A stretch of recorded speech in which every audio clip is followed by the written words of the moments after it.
आज हमारा देश कोविड-19 जैसी समस्या से जूझ रहा है, मगर हम किसान अपने देश को किसी भी प्रकार की खाद्यान्न की कमी महसूस नहीं होने दे रहे हैं। 1965 में भी जब शास्त्री जी ने आह्वान किया, तब हम सामने आए और अपने देश को मुश्किलों से निकाला।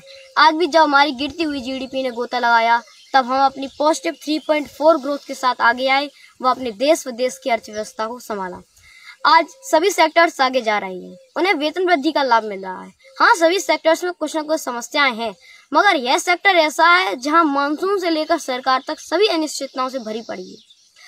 आज हम अपने देश का 50% आबादी होने के साथ साथ सबसे बड़ा सेक्टर है, जो कि सबसे पिछड़ा हुआ है। आज सरकार व देश दोनों को ही इस सेक्टर की सबसे बड़ी जरूरत है। जहां किसानों को उसकी मेहनत का सही मूल्य तो छोड़ो, उसकी लागत का भी पैसा नहीं मिल पा रहा है, और सरकार कहती है कि इस अध्यादेश के आने से किसानों की आय दोगुनी होगी। कॉर्पोरेट्स आगे आएंगे तो कंपटीशन होगा, जिसका सीधा फायदा हमारे किसानों को मिलेगा।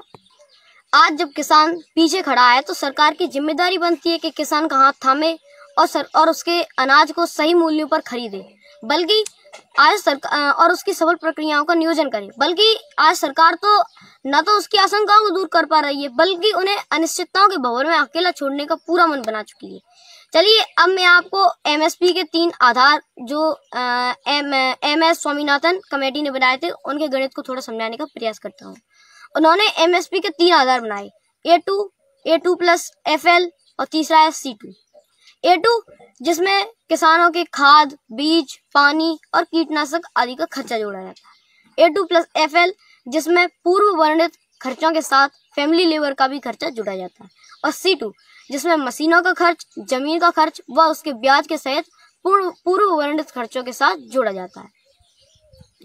इस कमेटी ने पुरजोर सिफारिश की कि किसानों को C2 की लागत का 50% अधिक उन्हें एमएसपी के रूप में दिया जाना चाहिए, और यही मांग कई सारे संगठन उठाते हुए चले आए हैं। लेकिन सरकार इन सभी चीजों से अपना पल्ला झाड़ लेती है, और किसान अपनी मेहनत का सही मूल्य न पाकर कर्जे में डूबता चला जाता है।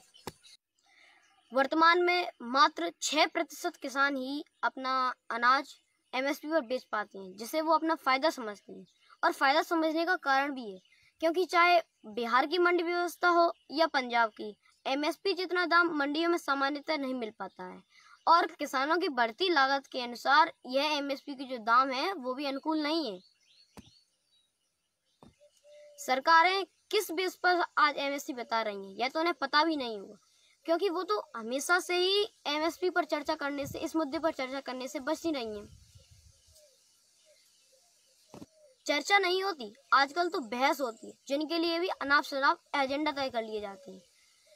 जो बिल 50% आबादी पर सीधा असर डालेगा, उसे पिछले दरवाजे से पास होना न तो कोई किसान पसंद करेगा और ना ही लोकतांत्रिक व्यवस्थाओं पर भरोसा रखने वाला। शायद सरकारें 2006 में तय किए गए एमएसपी के मानकों पर ही खर्चे आकलित करती आई हैं, क्योंकि उन्हें पता ही नहीं है कि उनके द्वारा बढ़ाए गए डीजल व पेट्रोल के दामों से किसानों पर क्या प्रभाव पड़ेगा। अब सरकार को नहीं, बल्कि किसानों को चाहिए कि वो अपने जो भी उनकी लागत हुई है उसका आकलन करे, और उसे सरकार से एमएसपी के रूप में मांगे या याचना न करे, बल्कि अपने अधिकार को सरकार से छीने। धन्यवाद।